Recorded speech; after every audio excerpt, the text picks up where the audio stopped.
என்னை பின்பற்றி வா. You follow me. என்னை பின்பற்றி. You follow me. ஜபத்தை கேட்கும் எங்கள் தேவா, கிருபை பெரிதல்லோ. யாத்திராகமம் 12ஆம் அதிகாரம் 6வது வசனத்தையும் 7வது வசனத்தையும் நீங்கள் என்னோடு கூட எடுத்துக்கொள்ளுங்கள். யாத்திராகமம் 12ஆம் அதிகாரம் 6வது வசனத்தையும் 7வது வசனத்தையும் நான் உங்களுக்காக வாசிக்கிறேன். அதை இந்த மாதம் 14ஆம் தேதி வரைக்கும் வைத்திருந்து இஸ்ரவேல் சபையின் ஒவ்வொரு கூட்டத்தாரும் சாயங்காலத்திலே அதை அடித்து அதன் இரத்தத்தில் கொஞ்சம் எடுத்து தங்கள் அதை புசிக்கும் வீட்டு வாசல் நிலைக்கால்கள் இரண்டிலும் நிலையின் மேற் சட்டத்திலும் தெளித்து நாம் ஜெபிப்போம். பரிசுத்தமுள்ள நல்ல பிதாவே உமக்கு ஸ்தோத்திரம். இந்த நாட்களிலே நாங்கள் பஸ்காவினுடைய ஆயத்தத்தை பற்றி நாங்கள் கவனித்து வருகின்றோம். ஒரு பஸ்கா என்று கடந்து போகுதலிலே நாங்கள் கடந்து போகத்தக்கதாக இந்த உலகத்தினுடைய எல்லா பாவ சாபங்களையும் கடந்து எங்கள் தேவனிடத்தை நாங்கள் அடையும்படிக்கு ஆண்டவரே இந்த வசனத்திலிருந்து நாங்கள் எப்படி எங்களை ஆயத்தப்படுத்திக் கொள்ள வேண்டும் என்று சொல்லி நீர் ஒவ்வொரு வாரமும் எங்களுக்கு போதித்து வருகிற வசனங்களுக்காக உமக்கு நன்றி செலுத்துகின்றோம். இந்த நாளிலும் இந்த திருவிருந்து ஆராதனையிலும் தேவரீர் நீர் எங்களுக்கு போதித்து எங்களை பலப்படுத்தி நடத்துவீராக. உம்முடைய சமூகத்தை எங்களுக்கு தந்து எங்களை காத்துக்கொள்ளும் இயேசுவின் நாமத்தில் பிதாவே, ஆமேன். கர்த்தருடைய நாமம் மகிமைப்படுவதாக. நாம் இந்த நாட்களிலே பஸ்கா என்று சொல்லப்படுகிற பஸ்காவின் ஆசரிப்பின் ஆயத்தத்தை பற்றி நாம் கவனித்து வருகின்றோம். நான் உங்களுக்கு சொன்னது போல பஸ்கா என்றால் கடந்து போகுதல் என்று அதற்கு பொருள். கடந்து போகுதல் என்று சொல்லும் பொழுது எப்படி இஸ்ரவேல் ஜனங்கள் எகிப்திலிருந்து தங்களுடைய சுதந்திரத்திற்கு கடந்து போனார்களோ அதே போல நாமும் இந்த உலகத்தை கடந்து பரலோகத்தை அடைவதற்காக நமக்காய் கொடுக்கப்பட்ட ஒரு அடையாளம்தான் பஸ்கா. இந்த பஸ்காவிற்கு நாம் எப்படி ஆயத்தப்பட வேண்டும்? கடந்து போக வேண்டும் என்று சொன்னால் ஒரு கடந்து போகுதலுக்கு நாம் எப்படி நம்மை ஆயத்தப்படுத்தி கொள்ள வேண்டும் என்று சொல்லி ஒரு ஆயத்தத்தை பற்றி தான் நாம் கவனித்து வருகின்றோம். நான் உங்களுக்கு ஆயத்தத்திலே கடந்த முறை கர்த்தருடைய நாளை குறித்ததான ஒரு ஆயத்தத்தை பற்றி நாம் கவனித்தோம். பஸ்காவினுடைய நாளை பற்றி நாம் ஆயத்தப்பட வேண்டும் என்று கர்த்தருடைய நாளின் ஆயத்தத்தை நாம் கவனித்தோம். இரண்டாவது, ஒரு ஆட்டுக்குட்டியை தெரிந்து கொள்ள வேண்டும். தெரிந்து கொள்ளுதல் என்றால் என்ன? அந்த தெரிந்து கொள்ளுதலிலே நாம் எப்படி செயல்பட வேண்டும்? நம்முடைய வாழ்க்கையிலும் நாமும் தேவனுக்கு முன்பாக தெரிந்து கொள்ளப்பட்டவர்களாய் மாற வேண்டும் என்று சொன்னால் நாம் ஒரு காரியத்தில் ஆயத்தப்பட வேண்டும். அவர் விரும்புகிறபடி நம்மை ஒப்புவிக்க வேண்டிய ஒப்புவித்தலிலே நாம் ஒப்பு கொடுக்க வேண்டும். மூன்றாவதாக, ஒரு ஆட்டுக்குட்டியை அடித்து என்று சொல்லப்படுகிறது. அந்த ஆட்டுக்குட்டியை நாம் அடித்து என்று சொல்லும் பொழுது ஒரு அடிக்கப்படுகிற ஆட்டுக்குட்டிக்கு சமானமான சூழ்நிலை என்ன என்பதிலே கடந்த நாட்களிலே நாம் ஆக்கிலால் பிரிசில்லால் என்று சொல்லப்படுகிறவர்கள் தேவனுக்காக தங்கள் கழுத்தையே கொடுத்தார்கள் என்று சொல்லி நாமும் ஆண்டவருக்காக எதை வேண்டுமானாலும் விட்டு கொடுப்பதற்கு ஆயத்தப்படுகிற ஒரு ஆயத்தத்திலே வாழ வேண்டும் என்பதை பற்றி கடந்த நாட்களிலே ஒரு 3 காரியங்களை நாம் முடித்தோம். இன்றைக்கு 4வது காரியமாய் சொல்லப்படுகிற 7வது வசனத்திலே அதன் இரத்தத்தில் கொஞ்சம் எடுத்து நீங்கள் வீட்டு நிலைக்கால் வாசல்களிலே தெளிக்க வேண்டும் என்று சொல்லப்படுகின்றது. இன்றைக்கு இந்த இரத்தம் என்ற ஒரு வார்த்தையிலே கிறிஸ்துவினுடைய இரத்தம் என்ற ஒரு பகுதியை மாத்திரம் கொஞ்சம் கவனித்து மீதியான காரியங்களிலே நாம் இதிலே நம்முடைய ஆயத்தம் என்ன இருக்கிறது என்பதை பற்றியும் நாம் ஆராய்ந்து நாம் முடிக்கலாம். இயேசு கிறிஸ்துவினுடைய இரத்தம் என்று சொல்லப்படுகிற இந்த இடத்திலே நீங்கள் ஒரு பஸ்காவினுடைய ஆயத்தத்திற்கு நீங்கள் அதனுடைய இரத்தத்தில் கொஞ்சம் எடுத்து நிலைக்கால் வாசல்களிலே சட்டங்களிலே நீங்கள் தெளிக்க வேண்டும் என்று சொல்லப்படுகின்றது. ஏன் தெளிக்க வேண்டும் என்று சொன்னால் நீங்கள் 12ஆம் அதிகாரத்தினுடைய 12, 13 வசனங்களை நீங்கள் வாசிப்பீர்களானால் அங்கே எதற்காக தெளிக்கப்பட வேண்டும் என்ற காரணத்தை தேவன் சொல்லுகிறார். வாசிங்க. அந்த ராத்திரியிலே நான் எகிப்து தேசம் எங்கும் கடந்து போய் எகிப்து தேசத்தில் உள்ள மனிதர் முதல் எகிப்து தேசத்தில் உள்ள மனிதரிலும் மிருக ஜீவன்கள் மட்டும் முதற் பேராய் இருக்கிறவைகளை எல்லாம் எல்லாம் அதம் பண்ணி எகிப்து தேவர்களின் மேல் நீதியை செலுத்துவேன். நானே கர்த்தர். நீங்கள் இருக்கும் வீடுகளில் அந்த ரத்தம் உங்களுக்காக அடையாளமாய் இருக்கும். உங்களுக்கு அது ஒரு அடையாளமாய் இருக்கும். அந்த ரத்தத்தை நான் கண்டு உங்களை கடந்து போவேன். நான் எகிப்து தேசத்தை அழிக்கும் போது அழிக்கும் வாதை உங்களுக்குள்ளே வராதிருக்கும். ஆண்டவர் தெளிவாய் சொல்லுகிறார், நீங்கள் இந்த இரத்தத்தை நீங்கள் உங்கள் வீட்டு வாசல் நிலைக்கால் சட்டத்திலே நீங்கள் தெளிக்கும் பொழுது இந்த உலகத்திலே ஒரு சங்காரம் வரப்போகிறது. எகிப்தின் மேல் ஒரு சங்காரம் வரப்போகிறது. அந்த சங்காரம் உங்கள் வீடுகளிலே அனுமதிக்கப்படாதபடிக்கு நீங்கள் பாதுகாக்கப்படும்படியாய் நீங்கள் அதை ஒரு அடையாளமாய் நீங்கள் வையுங்கள் என்று சொன்னார். கவனிங்க. நான் உங்களுக்கு 2-3 காரியங்களை இதில் ஒரு விளக்கத்தை நாம் பார்த்து பின்பாக திரும்பமாக இந்த செய்திக்குள்ளே வரலாம். ஆண்டவர் முதலாவது நிலைக்கால்களிலே அந்த இரத்தத்தை தெளிக்க வேண்டும் என்று சொல்லுகிறார். எதற்காக என்று சொன்னால், இந்த இந்த இந்த எகிப்து முழுவதும் ஒரு பெரிய சங்காரம் வரப்போகிறது. அந்த சங்காரம் வரும் பொழுது நான் அந்த எகிப்தை கடந்து போகும் பொழுது அந்த சங்காரம் ஏற்படும். அந்த ஏற்படுகிற வேளையிலே நீங்கள் இருக்கிற வீட்டிலே சங்காரம் வராதபடிக்கு நீங்கள் பாதுகாக்கப்படுவதற்காக அது உங்களுக்கு ஒரு அடையாளமாக இருக்கட்டும். சரிங்களா? அப்போ நீங்கள் இருக்கிற வீட்டினுடைய நிலைக்கால்களிலே இந்த வீடெல்லாம் புதுசாக நிலக்கால் வச்சாங்கன்னு வச்சுங்களேன், சிகப்பு கலரில் ஒரு புள்ளி ஒன்று வைப்பாங்க, பார்த்துருக்கீங்களா? அதான் இது, வேற ஒன்றும் இல்லை. சங்கார தூதன் வராதபடிக்கு அல்லது சங்காரம் வராதபடிக்கு தடுக்கப்படுகின்ற ஒரு அடையாளம் அது. கவனிங்க, இதில் எனக்கு ஆச்சரியமானது ஒன்று என்னென்னா, ஆண்டவருக்கு தன்னுடைய பிள்ளைங்க யாருன்னு தெரியாதா? அப்போ அவர் கடந்து போகும்பொழுது அவர் வந்து பார்ப்பாராம், அந்த ரத்தத்தின் அடையாளம் இருந்தால் நீங்கள் இருக்கிறீங்கன்னு அர்த்தம், இல்லைன்னா நீங்கள் இல்லைன்னு அர்த்தம். இல்லாத வீடுகளிலே சங்காரம் வரும், இருக்கிற வீட்டில் சங்காரம் வராது. அப்போ ஆண்டவர் சொல்கிறாரு, நீங்கள் எந்த வீட்டில் இருக்கிறீங்கன்னு ஒரு அடையாளம் வேணும்ல. அதனால் நீங்கள் என்ன பண்ணுங்கள், உங்கள் வீட்டினுடைய மேல் சட்டத்தில் ஒரு அடையாளமாக நீங்கள் இந்த ரத்தத்தை நீங்கள் தெளியுங்கள் அப்படின்னு சொன்னால் அதுக்கு என்ன அர்த்தம்னு சொன்னால், எகிப்தியன் யார் இஸ்ரவேலன் யாருன்னு தெரியறதுக்கு ஆண்டவருக்கே ஒரு அடையாளம் தேவைப்படுது. ஏன் அடையாளம் தேவைப்படுது அப்படின்னு சொன்னால், எகிப்தியரும் வாழ்கிற வாழ்க்கை அப்படி தான் இருக்குது, இஸ்ரவேலர் வாழ்கிற வாழ்க்கையும் அப்படி தான் இருக்குது. இன்னைக்கு நிறைய சங்காரங்கள் நம்முடைய குடும்பத்திற்குள்ளே வருவதற்கும் நிறைய சங்காரங்களை நாம் கடந்து போகும்படியான சூழ்நிலை வருவதற்கும் காரணம் என்னவென்று சொன்னால், கர்த்தருடைய நாமம் மகிமைப்படுவதாக, நமக்கும் உலகத்திற்கும் எந்த ஒரு வேறுபாடும் இல்லாமல் வாழ்கிற வாழ்க்கை தான். அதற்காக தான் ஆண்டவர் என்ன சொன்னார்னா, உங்கள் மேல் ஒரு அடையாளம் இருக்கட்டும் என்று. பழைய ஏற்பாட்டு காலத்திலும் புதிய ஏற்பாட்டு காலத்தில் ஒரு அடையாளம் இருக்குது. புதிய ஏற்பாட்டு காலத்தை அப்புறம் பார்க்கலாமே, பழைய ஏற்பாட்டு காலத்தை கவனிப்போம். ஆக இவர்கள் வாழுகிற வாழ்க்கை எப்படி இருக்கிறது, நடைமுறை எப்படி இருக்கிறதுனா, எகிப்தியர் எப்படி வாழ்கிறாங்களோ அதே மாதிரி தான் இவங்களும் வாழ்கிறாங்க. ஆகையினால் ஆண்டவர் சொன்னார், உனக்கும் எகிப்தியனுக்கும் எந்த வித்தியாசமும் தெரியலை. நான் முன்ன கூட ஒரு உதாரணம் சொன்ன, உங்களுக்கு ஞாபகம் இருக்குங்களா நினைக்கிறேன். ஒரு முறை சுதரையா இருந்த காலங்களில் சபை நடத்துகிற காலத்தில், அப்போல்லாம் பஸ்ஸெல்லாம் வந்து டைமிங் பஸ் தானே, அந்த டைமிங் பஸ் வருகிற அந்த நேரத்தில் விசுவாசிகள் எல்லாரும் நடந்து வருவார்களாம். பஸ்ஸை விட்டு ஒரு பஸ் 2 பஸ் தானே இருக்கும், அதனால் டைம் ஆயிரும்ட்டு விசுவாசிகள் எல்லாரும் ஒரு பஸ்ஸில் அப்படி ஏறி வருவாங்க. கவர்மெண்ட் பஸ்ஸில் வருவாங்க. இவர் சர்ச்சினுடைய வாசப்படியில் நின்று பார்ப்பாராம். அப்படியே கூட்டமாக பஸ்ஸில் இறங்கி நடந்து வருவாங்களாம். அப்படி இறங்கி நடந்து வரும் பொழுது இவர் கவனிச்சுக்கிட்டே இருந்தாராம். திடீர்னு ஒரு கூட்டம் அப்படி பிரிஞ்சு அப்படி வேறு வழியாக போகுது. என்னடா அது, எல்லாம் இறங்கி நேராக நடந்து வர மாதிரி இருக்குது, பிரிஞ்சு இப்படி இந்த பக்கம் போகுது அப்படின்னு பார்த்தா, பஸ்ஸுலேருந்து இறங்கின கூட்டத்தில் எல்லாம் ஒரே மாதிரி தான் இருக்கிறாங்க.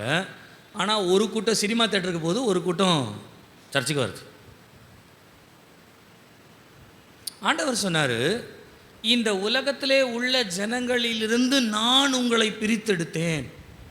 நீங்கள் இந்த உலகத்தில் உள்ள ஜனங்களை பார்க்கிலும் எனக்கு விசேஷமானவர்களானபடியினாலே நான் உங்களை இந்த உலகத்திலிருந்து பிரித்தெடுத்தேன் என்று சொன்னவர் சொன்னார், நீங்கள் உலகத்தார் பின்பற்றுகிறதை போல செய்கிறதை போல செய்யாதபடிக்கு எச்சரிக்கையாயிருங்கள். இஸ்ரவேல் ஜனங்களுக்கு கூட ஆண்டவர் கானான் தேசத்தை கொடுக்கும்போது சொன்னார், நான் உங்களை கானான் தேசத்துக்கு கொண்டு போவேன், நீங்கள் கானான் தேசத்துக்கு நீங்கள் போவீங்க. ஆனால் அந்த கானான் தேசத்துக்கு போகும்பொழுது நீங்கள் ஒரு காரியத்தில் ரொம்ப எச்சரிக்கையாக இருக்கணும். என்ன எச்சரிக்கையாக இருக்கணும் அப்படின்னு சொன்னால், கானானியர் பின்பற்றி வருகிற வழக்கத்தின்படி முறையின்படி நீங்கள் செய்யாதபடிக்கு நீங்கள் ஜாக்கிரதையாக இருங்கள். ஏனென்றால் அவர்கள் எனக்கு அருவருப்பானவைகளை செய்தபடியினாலே தான் கானானியரை துரத்திவிட்டு நான் உங்களுக்கு அந்த தேசத்தை கொடுக்கிறேன். ஒருவேளை நீங்களும் அருவருப்பானவைகளை செய்வீர்களானால் உங்களையும் அந்த தேசத்திலிருந்து நான் துரத்தி விடுவேன்னு சொல்லிட்டு தான் ஆண்டவர் கானான் தேசத்துக்கு கொண்டு போகிறார். அப்போ ஆண்டவர் முன்பாகவே சொல்லுகிறார், நீங்கள் உலகத்திலே இருக்கிறவர்களைப் போல உலகத்தாரை போல வாழக்கூடாது, உங்களுக்கென்று ஒரு பிரித்தெடுக்கப்பட்ட வாழ்க்கை இருக்க வேண்டும். இந்த பிரித்தெடுக்கப்பட்ட வாழ்க்கை அன்றைக்கு இஸ்ரவேலருக்கு இல்லாததினாலே சொன்னார், உங்கள் வீட்டு நிலைக்கால் வாசல்களிலே சட்டத்திலே மேல் சட்டத்திலும் அதனுடைய பக்கத்தில் இருக்கிற சட்டத்திலும் நீங்கள் இந்த இரத்தத்தை நீங்கள் தெளிக்கும் பொழுது அது உங்களுக்கு அடையாளமாக இருக்கும் என்று சொன்னார். எனக்கு அருமையான கர்த்தருடைய பிள்ளைகளே, ஒரு நாளிலே இயேசு கிறிஸ்து உங்களையும் என்னையும் அழைத்து செல்லும்படியாய் இந்த உலகத்திற்கே தெரியாமல் ரகசியமாய் வரப்போகிறார். இந்த தெரியாமல் வருகிற ரகசியம் எப்படிப்பட்டது தெரியுங்களா? புருஷனுக்கும் மனைவிக்கும் கூட தெரியாது யார் யாரை போகிறாங்கன்னு சொல்லி. மனைவி வருகையில் போகிறாங்கன்னு புருஷனுக்கும் தெரியாது, புருஷன் வருகையில் போகிறான்னு மனைவிக்கும் தெரியாது, பிள்ளைகளுக்கும் பெற்றோருக்கும் தெரியாது. எல்லாம் ஒரே வீட்டில் தான் இருப்பாங்க. ஆனால் ஒருவர் எடுத்துக்கொள்ளப்படுவார், ஒருவர் கைவிடப்படுவார் என்று சொல்லப்படுகின்ற இயேசு கிறிஸ்துவினுடைய ஒரு ரகசிய வருகை வந்து தம்முடைய சபையாகிய மணவாட்டியை ரகசியமாய் அழைத்து கொண்டு போகிற ஒரு அழைப்பு வரப்போகிறது.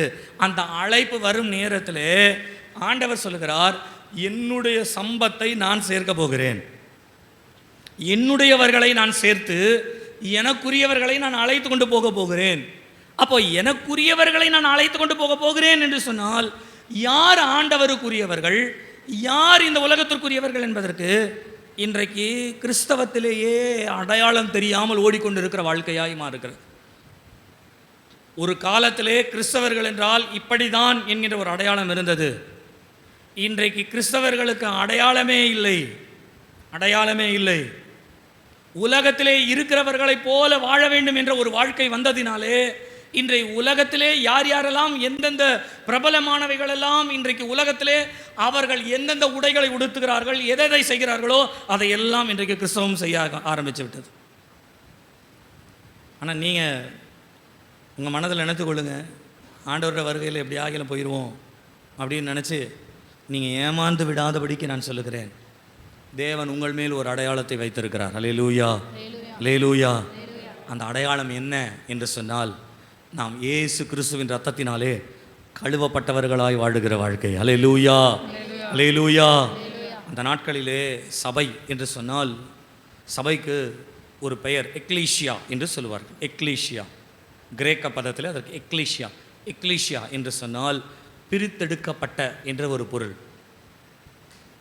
அந்த நாட்களிலே சபைக்கு பிரித்தெடுக்கப்பட்ட சபை என்று பெயர் உண்டு, இரத்தத்தினால் கழுவப்பட்ட சபை என்ற ஒரு பெயர் உண்டு.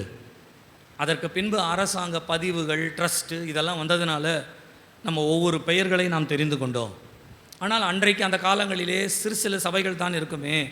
அந்த சபைகளுடைய பெயர்களெல்லாம் என்னன்னு சொன்னால், இரத்தத்தினால் கழுவப்பட்ட சபை, இரத்தத்தினால் மீட்கப்பட்ட ஒரு சபை.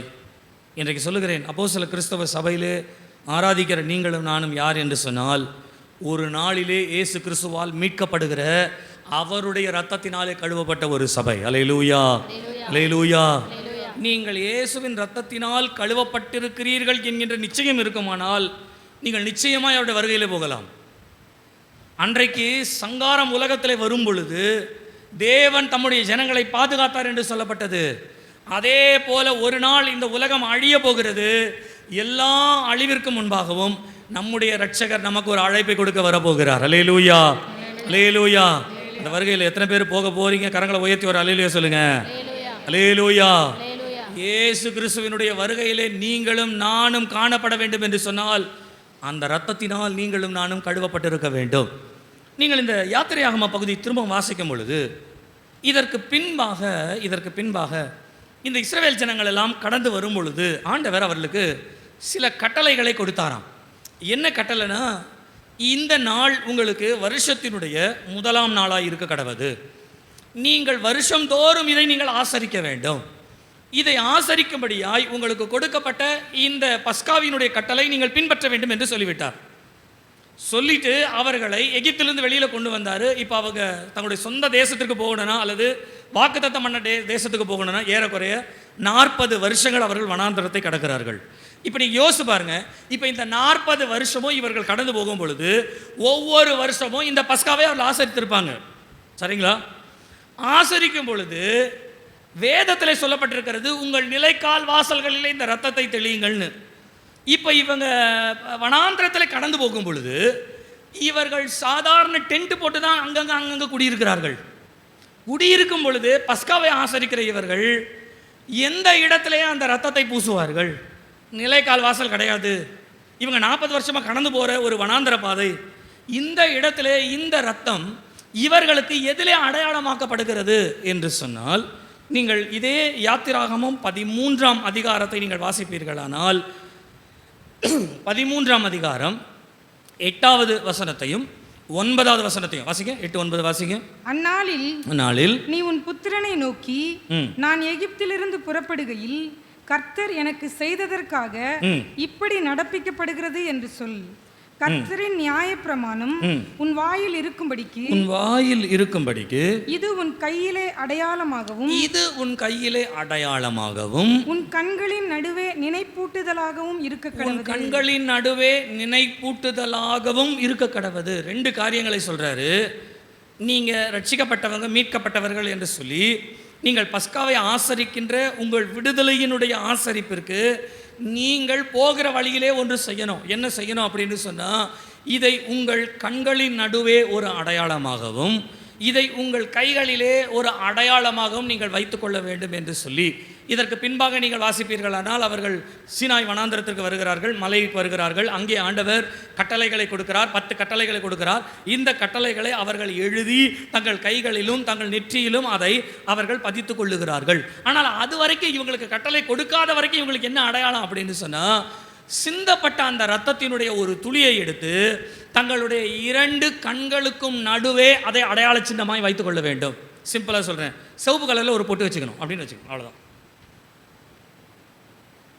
ஏன் இன்றைக்கு இந்தியாவிலே, உலகத்தில் கூட கிடையாது, உலகத்தில் சில இடங்கள் இருக்கலாம், இந்தியாவிலே இந்த சிவப்பு கலரிலே காணப்படுகின்ற சிவப்பு நிறத்திலே உள்ள ஒரு அடையாளம் நெற்றியிலே வைக்கப்படுகிறது என்பதற்கு வேதம் தான் அத்தாட்சியை ஒழிய, இந்த சிவப்பு நிறத்திலே இருக்கிறதை அடையாளமாக நெற்றிலே அணிந்து கொள்வதை பற்றினதான எந்த ஒரு அடையாளங்களும் வேற எந்த வேதத்திலும் சொல்லப்படவில்லை என்பதை தெளிவாய் புரிந்து கொள்ளுங்கள். நான் உங்களுக்கு ஏற்கனவே சொன்னேன், ஒரு முறை சாது செல்லப்பா அப்படின்னு சொல்லி ஒரு ஊழியர் இருந்தார். அந்த ஊழியர் ஒரு முறை ட்ரெயினில் அவர் போயிட்டுருக்கும் பொழுது, அந்த நாட்களிலே காஞ்சி மடத்தை சார்ந்த சங்கராச்சாரியார் என்று சொல்லப்படுகிற ஒரு அந்த மதத்தினுடைய ஒரு பெரிய நபர் அவரும் அந்த ட்ரெயினில் அவர் ட்ராவல் பண்ணிகிட்டு இருக்கும் பொழுது அவரும் காவி ட்ரெஸ் போட்டுட்டு இருந்தார். நம்மளால் காவி ட்ரெஸ் தான் போடுவார். அப்படி போட்டுட்டு இருக்கிறத பார்த்துட்டு கொஞ்ச நேரம் ஒருத்தர் பார்த்துக்கிட்டே இருந்தாங்களாம். எப்படி பேசுகிறதுன்னு தெரியல. அதுக்கப்புறம் அவர்கிட்ட பேச்சு தொடங்கின உடனே அதுக்கப்புறம் 2 பேரும் பேச ஆரம்பித்தாங்க. இவர் கிறிஸ்தவர்னு அவருக்கும் தெரிஞ்சு போச்சு. அவரும் சில காரியங்கள், வேத காரியங்களை குறித்து அவங்க பேசிகிட்டே வராங்க. அப்படி பேசிட்டு வரும் பொழுது சாது செல்லப்பா அவங்க கேட்டாங்களாம், உங்களுடைய வேத பகுதியிலே சிகவப்பு நிறத்திலே பொட்டு வைப்பதை குறித்து ஏதாகிலும் சொல்லப்பட்டிருக்கிறதா என்று கேட்டாராம். அதற்கு அவர் எதுவுமே சொல்லப்படவில்லை. அப்புறம் ஏன் நீங்கள் அதை செய்கிறீர்கள் என்று கேட்டார். அதற்கு அவர் சொன்னாரா, இது எங்களுடைய வழக்கமாக செய்துட்டு வந்த காரியமாக இருக்கிறதுனால வழக்கமாய் செய்கிறோம்.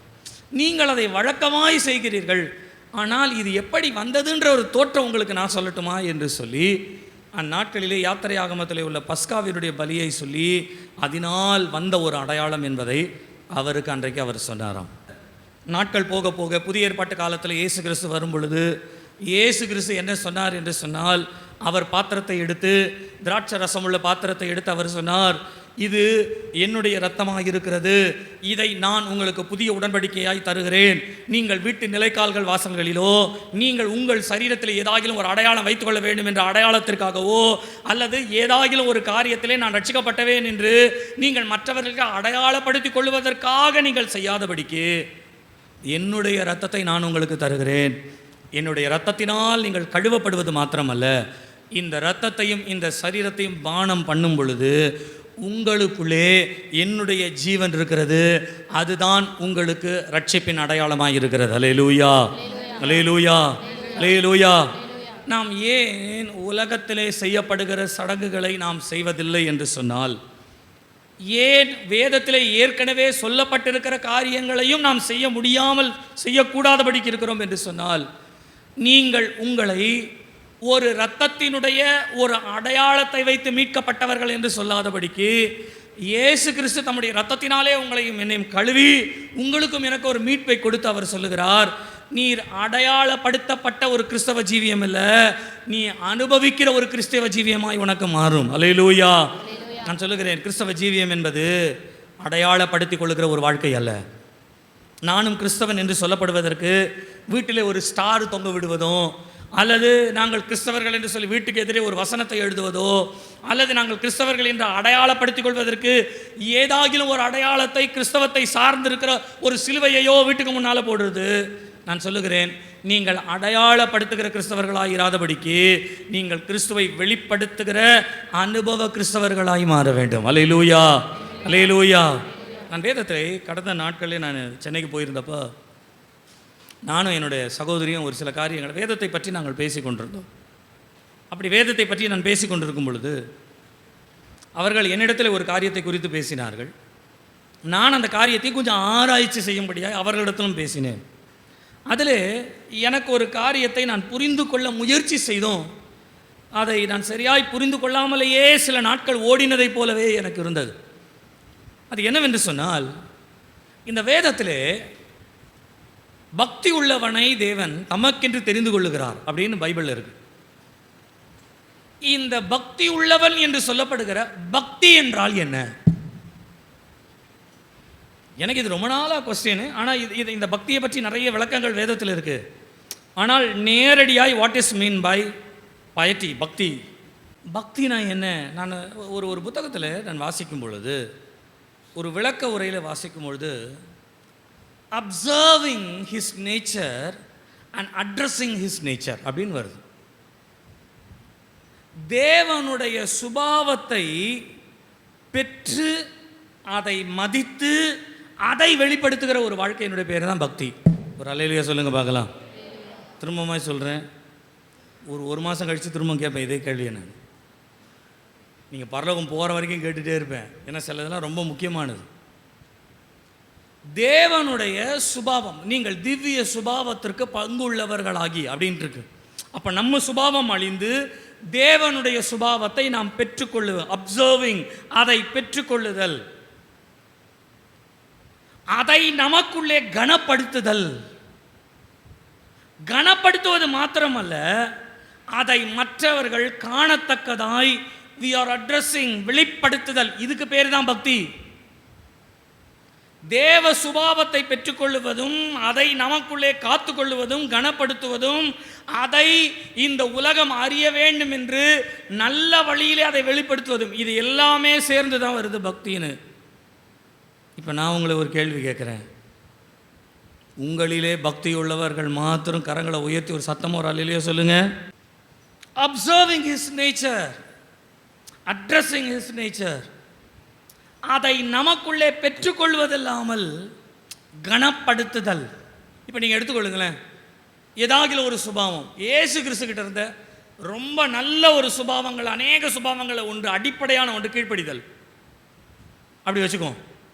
இப்போ இந்த கீழ்ப்படிதலை முதலாவது நாம் பெற்றுக்கொள்வதனுடைய பெயர் தான் பக்தி. ரெண்டாவது, எந்தெந்த இடங்களிலெல்லாம் நாம் கீழ்ப்படிய வேண்டும் என்கின்ற நிலைப்பாடு வருகிறதோ அந்தந்த இடங்களிலெல்லாம் இந்த கிறிஸ்துவினுடைய கீழ்ப்படிதலை நம்ம என்ன பண்ணணும்? நமக்குள்ளே காத்துக்கொள்ள வேண்டும், மதிக்க வேண்டும். இது இல்லாமல் நாம் கீழ்ப்படுகிறவர்கள் என்கின்ற ஒரு நிலை உலகத்திலே காணப்படத்தக்கதாய் நீங்கள் ஆட்டோமேட்டிக்காக மதித்து நடந்து வந்தாலே ஆட்டோமேட்டிக்காக வெளியில் இருக்கவங்களுக்கு தெரியும் நீங்கள் கீழ்ப்படுகிறீர்கள். அல்லேலூயா, இந்த பஸ்ஸில் போகும்பொழுது டக்குன்னு காலை மிதிச்சிட்டாங்கன்னா, கெட்ட வார்த்தை டக்குன்னு பேசிட்டாங்கன்னு வச்சுக்கோங்களேன், அறிவில்லை அது இதுன்னு ஏதாயும் ஒரு வார்த்தை பேசிட்டாங்கன்னா, நீங்கள் வேதக்காரங்க தானே இப்படிலாம் பேசுவீங்களா அப்படி கேட்பாங்களா, கேட்க மாட்டாங்களா? ஏன் அப்படின்னா, நம்ம அட்ரஸ் பண்ணுறதுக்கு முன்னாலே ஒருத்தர் அட்ரஸ் பண்ணிட்டு போயிட்டார் ஆண்டவர். கெட்ட வார்த்தை ஒன்றும் உங்கள் வாயிலிருந்து சொல்லுங்க புறப்பட வேண்டாம். கெட்ட வார்த்தை பேசுகிற யாருமே பக்தி இல்லாதவங்க, கீழ்ப்படிதல் இல்லாத யாருமே பக்தி இல்லாதவங்க. ஞாயிற்றுக்கிழமை காலையில் 7:30 மணிக்கு ஆராதனை அப்படின்னு சொல்லும் பொழுது அந்த 7:30 மணிக்கு கரெக்டாக வந்து சேராத யாருமே கீழ்ப்படியாதவங்க, அவங்க பக்தி இல்லாதவங்க தான் பிப்ளிக்கலி. ஒருவேளை இன்றைக்கி சூழ்நிலை அதனால் லேட்டாக வந்துட்டேன், அந்த சூழ்நிலை எல்லாம் நீங்கள் பரலோகத்துக்கு போகும்போது இயேசு கிறிஸ்து கூப்பிடுவார், அப்பவும் சொல்லுங்கள் சூழ்நிலை தான் ஆண்டவரேன்னு சொல்லுங்கள். அதனால் ஒன்றும் கிடையாது, அப்பவும் சொல்லுங்கள். ஏன்னா நமக்கு வந்து சாக்கு போக்கு சொல்கிறதுக்கு வந்து ஆளாக சொல்லணும். எனக்கு தெரிஞ்சு நான் சொல்கிறேன், ஏன் சபைக்கு வரல அப்படின்ற ஒரு கேள்விக்கு உண்மையாக சொல்கிறேன், கேளுங்களேன். ஏதோ ஒரு தந்திரம் உள்ளே இருக்கிறதுனால, கீழ்ப்படியாததுனால சபைக்கு வரல அப்படின்னு வச்சுக்கிடுங்களேன். இப்போ நான் உங்களை கேட்குறேன், வலது பக்கத்தில் இயேசு கிறிஸ்து இருக்கிறாரு, இடது பக்கத்தில் சாத்தான் இருக்கிறான். இப்போ நான் உங்களை கேட்குறேன் நேரடியாக, ஏன் சபைக்கு வரல அப்படின்னா, நீங்கள் சொல்கிற பதிலை கேட்டு ஆண்டவர் பரிதாபமாக உங்களை திரும்பி பார்க்குறாரு, இல்லை சாத்தான் ஆச்சரியமாக பார்ப்பான், என்னடா நம்ம கூட சொல்லிக் கொடுக்கல, என்னமா அழகாக சொல்கிறாங்க. ஒரு பொய்யை அப்படியே உண்மையாக தத்துரூபமாய் பேசுகிற ஒரு அறிவு ஆற்றல் எல்லாம் எங்கேருந்து வருதுன்னு சொன்னால் ரட்சிக்கப்பட்டவங்ககிட்டேருந்து வருது. கர்த்தருடைய நாமம் மகிமைப்படுவதாக. கீழ்ப்படிதல், தாழ்மை, பொறுமை, அன்பு, இவைகள் எல்லாம் எல்லாம் கிறிஸ்துவினுடைய நற்பண்புகளாய் சொல்லப்படுகிற இவைகளை நமக்குள்ளே வைத்திருப்பது மாத்திரமல்ல, நமக்குள்ளே வைத்திருப்பது மாத்திரமல்ல. ஒரு முறை இந்த பார்வோன் ராஜா சொன்னாராம், நான் ஒரு சொப்பனத்தை கண்டேன், அதன் அர்த்தத்தை ஒருவரும் எனக்கு தெரிவிக்க யாரும் இல்லை அப்படின்னு யோசேப்பு கிட்ட சொன்ன உடனே யோசேப்பு என்ன சொன்னார்? சொப்பனத்திற்கு அர்த்தம் சொல்லுவது அப்போ அதே மாதிரி சில சுபாவங்கள்லாம் நமக்கு தெரியும், இது கர்த்தருடையது, இது கர்த்தருடையது அல்ல, இது கர்த்தரை சார்ந்தது, இது கர்த்தரை சார்ந்தது அல்ல. நல்லா கவனிங்க, இன்றைக்கு உலகத்தில் தான் வாழ்கிறோம். இயேசு கிறிஸ்துவோட வாழ்க்கையில் ஆச்சரியமான ஒரு பகுதி என்ன தெரியுங்களா? இயேசு கிறிஸ்து பாவிகளோடு தன்னுடைய நேரத்தை செலவு செய்தானாம். அதனுடைய ரிசல்ட் என்ன தெரியுங்களா?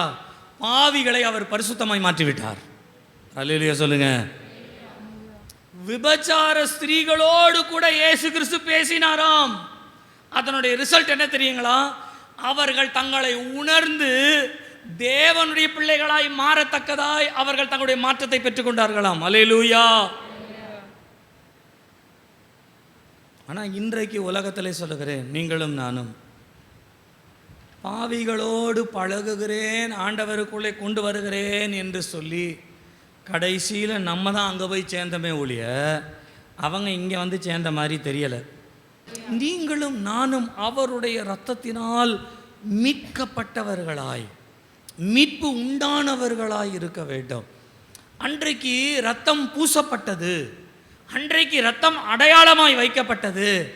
அதே இரத்தத்தை குறித்து நீங்கள் யாத்திராகமம் 24ஆம் அதிகாரம் 8வது வசனத்தை வாசிப்பீர்களானால், ஜனங்களின் மேல் மோசே அந்த இரத்தத்தை தெளித்தார் என்று எழுதப்பட்டிருக்கிறது. ஜனங்களின் மேல் தெளித்து சொன்னார், கர்த்தர் உங்களோடு பண்ணின உடன்படிக்கையின் இரத்தம் இதுவே என்றார். தெளிக்கப்பட்டது, பூசப்பட்டது, அடையாளமாய் வைக்கப்பட்டது, ஜனங்களின் மேல் அவைகள் தெளிக்கப்பட்டது. இன்றைக்கு அதே இரத்தம் இயேசு கிறிஸ்துவின் மூலமாய் சொல்லுகிறேன், நம்மை முற்றுமுடிய ரட்சிப்பதற்கு, நம்மை முற்றுமுடியும் நமக்காகவே அவைகள் நமக்கு கொடுக்கப்பட்டதாக இருக்கிறது. அல்லேலூயா, அல்லேலூயா, அல்லேலூயா. இதே இரத்தத்தை தான் மத்தேயு 26ஆம் அதிகாரம் 28வது வசனத்திலே அவர் எடுத்து சொன்னார், இது உங்களுக்கு கொடுக்கப்படுகின்ற என்னுடைய இரத்தத்தினாலாகிய புதிய உடன்படிக்கையின் இரத்தமாக இருக்கிறது. அல்லேலூயா, அல்லேலூயா. நீங்கள் இயேசு கிறிஸ்துவினுடைய இரத்தத்தை பற்றி நீங்கள் வேதத்திலே வாசிப்பீர்கள் என்று சொன்னால், மத்தேயு 27ஆம் அதிகாரம் 4வது வசனம் சொல்லுகிறது, இயேசு கிறிஸ்துவினுடைய இரத்தம் ஒரு குற்றம் இல்லாத ஒரு இரத்தம் என்பதை அறிக்கையிடப்படும்படியாய் அன்றைக்கு காட்டி கொடுத்த யூதாஸ் காரியோத்தே அதை சொல்லுகிறார். நீங்கள் 1 பேதுரு 1 அதிகாரம் 19வது வசனத்தை நீங்கள் வாசிப்பீர்களானால் 1 பேதுரு 1 அதிகாரம் 19வது வசனம் வாசிங்க.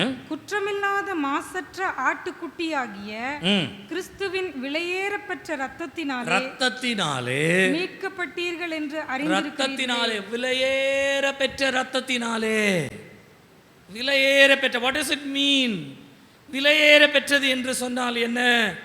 இந்த உலகத்திலே யாருக்கும் கொடுக்கப்படாத ஒன்றை தேவன் உங்களுக்கு கொடுத்திருக்கிறார். அல்லேலூயா சொல்லுங்க.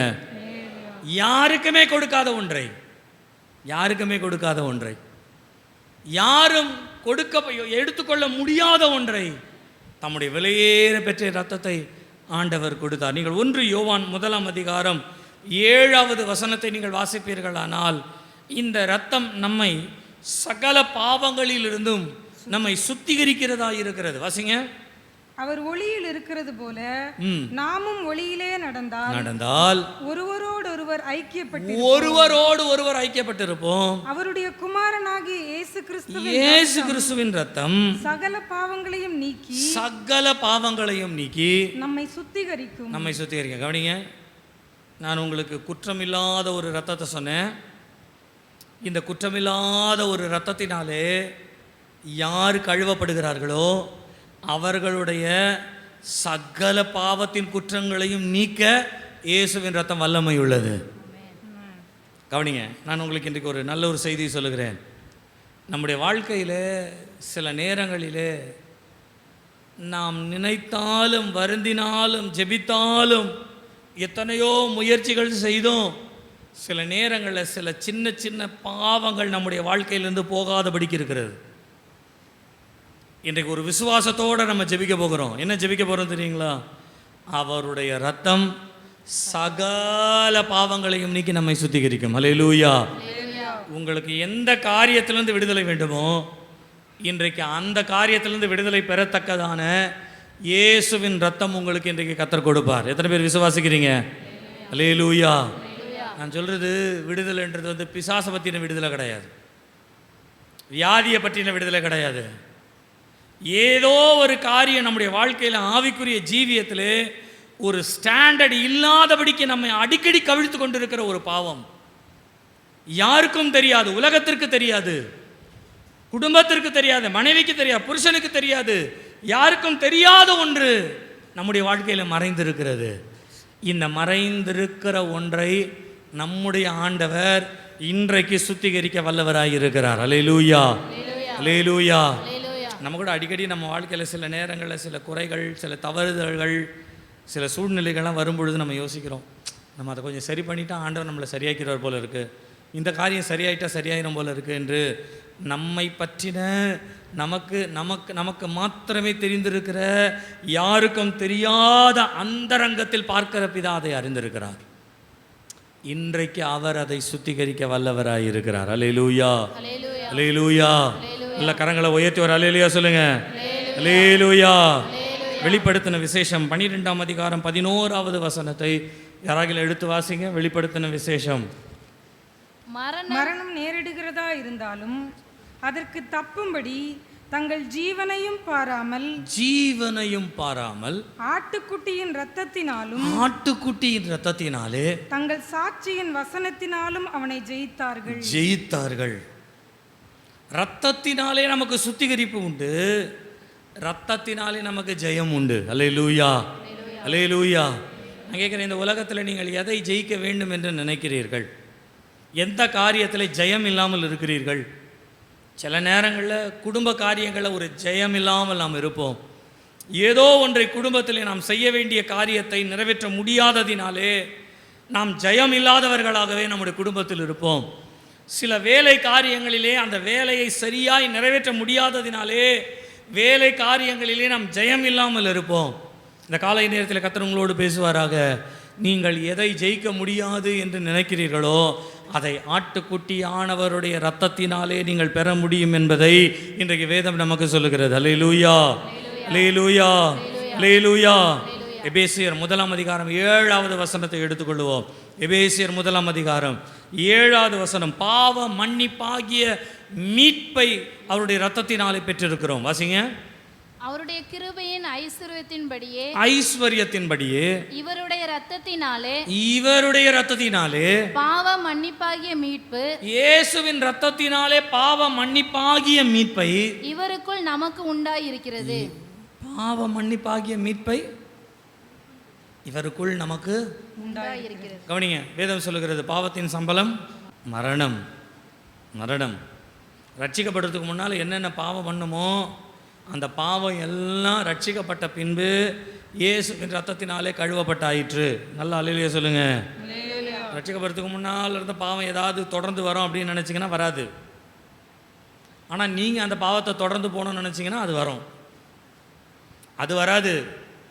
ஆனால் நீங்கள் தொட்டிங்கன்னா அது வரும். நீங்கள் நினச்சிங்கன்னா அது வரும். நீங்கள் எதிர்பார்த்தீங்கன்னா வரும். அதனால தான் வேதம் சொல்லுகிறது பழைய பாவங்கள் என்ற ஒரு வார்த்தை வருகிறது. பழைய பாவங்களிலிருந்து நாம் விடுதலை பெற வேண்டும். இந்த காலை நேரத்தில் ஆண்டவர் நமக்கு ஒரு மீட்பை கொடுக்கிறார். என்ன மீட்பு என்று சொன்னால், பாவத்தினால் உங்களுக்கு உண்டாக்கப்பட வேண்டிய எல்லா சாபத்திலிருந்தும் கர்த்தர் உங்களுக்கு ஒரு மீட்பை கொடுக்கிறார். அல்லேலூயா. உட்கார்ந்திருக்கிற உங்களுக்குள்ள இயேசுவின் நாமத்தினாலே சொல்லுகிறேன், நீங்கள் ஒருவேளை இது என்னுடைய குடும்ப சாபம் என்று நினைப்பீர்களானால், அல்லது என் குடும்ப சாபத்திற்குள்ளே இவைகள் இருக்கிறது என்று நீங்கள் நினைப்பீர்களானால், இது ஒரு குடும்ப சாபமாகவே நம்முடைய வம்சத்திலே தொடர்ந்து வருகிறது என்று நினைப்பீர்களானால், எந்த சாபத்தையும் மீட்கும்படியாக, எந்த சாபத்திலிருந்தும் ஒரு மீட்பை கொடுப்பதற்கு இயேசு கிறிஸ்துவின் இரத்தம் போதுமானதாக இருக்கிறது. அல்லேலூயா. இன்னைக்கு நான் ஏன் இவ்வளோ வேகமாக செய்தி சொல்கிறேன்னா, இன்னைக்கு கொஞ்சம் ஜெபம் பண்ண போகிறோம். இன்றைக்கி எல்லா பாவ சாப கட்டுகளை எல்லாத்தையும் முறி அடிச்சுட்டு மீட்கப்பட்டவரில் திரும்பி போதும். இது வரைக்கும் பாவம் சாபம் பின்னால் வருதுன்னு சொன்னதெல்லாம் போதும். இனிமேல் எதுவுமே பின்னால் வராது. இஸ்ரவேல் ஜனங்கள் மீட்கப்பட்டு அவர்கள் எல்லாரும் போகிற வழியிலே பாதி வழியிலே திரும்பி பார்த்தாங்களாம். பார்க்கும்போது யார் வந்தா சொல்லுங்க, யார் வந்தான்னு சத்தமாக சொல்லுங்க. பார்வோன் வந்தாராம். பார்வோன் வந்த உடனே பயம், எல்லாம் அள்ளி அடிச்சுக்கிட்டு எடுத்து எல்லாம் ஓடி போய் நின்னா சிவந்த சமுத்திரம் முன்னால் இருக்குது.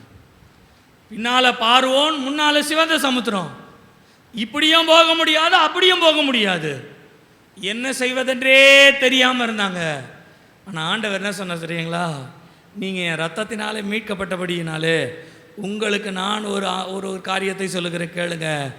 இன்று நீங்கள் கண்ட எகிப்தியனை இனி நீங்கள் காண்பதில்லை. அல்லேலூயா. நல்ல கரங்களை தட்டி கர்த்தரை ஸ்தோத்திரம் பண்ணுங்க. நல்ல கரங்களை தட்டி, ஓ இதயத்தின் ஆழத்திலிருந்து, இன்று கண்ட எகிப்தியனை இனி நான் காண்பதில்லை. எத்தனை பேர் விசுவாசிக்கிறீங்களோ அது உங்கள் மேல் வந்து பலிக்க கடவுது. ஆமென். அல்லேலூயா. அல்லேலூயா. அல்லேலூயா. இது வரைக்கும் உங்கள் குடும்பத்தில் ஏதோ ஒரு சாபம் இருக்குது, ஏதோ ஒன்று தொடர்ந்து வருது, ஏதோ ஒன்று பிடிக்குது, இதனால் தான் இது இதுவாச்சு. அதெல்லாத்தையும் மறந்துடுங்க. இயேசு கிறிஸ்துவின் இரத்தத்தினாலே நீங்கள் எல்லாவற்றிலிருந்தும் மீட்கப்பட்டீர்கள். ரோமர் 5 9 வாசிக்கும் பொழுது, ரோமருக்கு எழுதின நிருபத்திலே பவுல் சொல்லுகிறார், அவருடைய இரத்தத்தினாலே நீங்களும் நானும் நீதிமான்களாக்கப்பட்டோம். அல்லேலூயா. அல்லேலூயா. அல்லேலூயா. நீதிமான்கள் ஆக்கப்பட்டோம் அப்படின்னா அதற்கு ஒரு அர்த்தம் இருக்குது. என்ன தெரியுங்களா? நீங்கள் எபிரேயர் 11 வாசித்து பாருங்களேன். ஆபேலை பற்றி சொல்லப்பட்டிருக்கும். ஆபேல் ஒரு நீதிமான் என்று சொல்லி ஆபேலை பற்றி சொல்லப்பட்டிருக்கும். இந்த நீதிமான் அல்லது இயேசுவின் இரத்தத்தினாலே கழுவப்பட்டவர்கள் நீதிமான்களாக இருக்கிறார்கள் என்று சொன்னால், இந்த நீதிமான்களுடைய ரத்தம் ஒரு வேலை செய்தான். அவன் மரித்தும் இன்னும் பேசுகிறான்.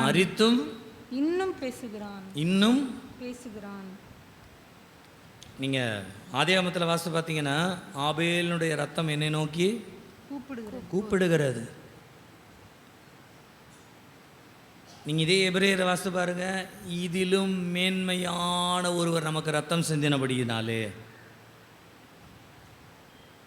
கவனிங்க, நீங்கள் கூப்பிட முடியாத ஒரு சத்தம் உங்களுக்குள்ளிருந்து தேவன் கிரியை செய்கிறவராக இருக்கிறார்.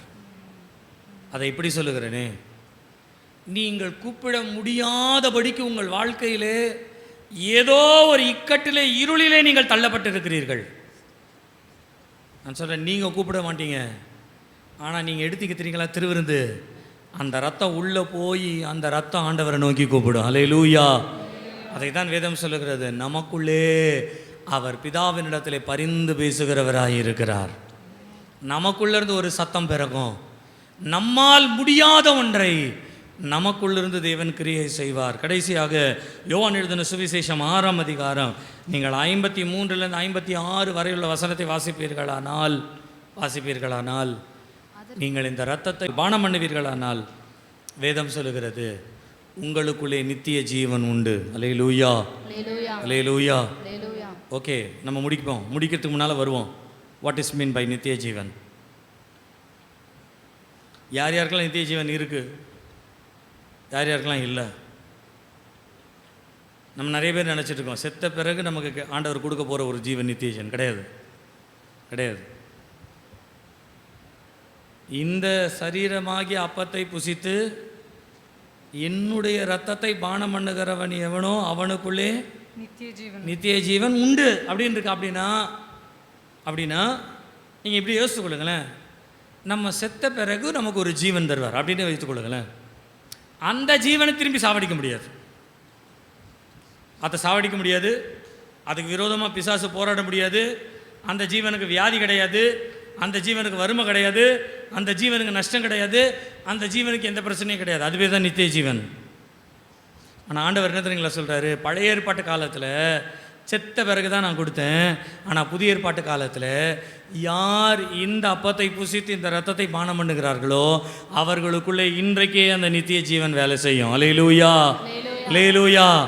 அப்படின்னா நமக்குள்ளே இருக்கிற வியாதியை முறியடிப்பதற்கு அதற்குள்ளே அந்த ஜீவனுக்கு வல்லமை உண்டு.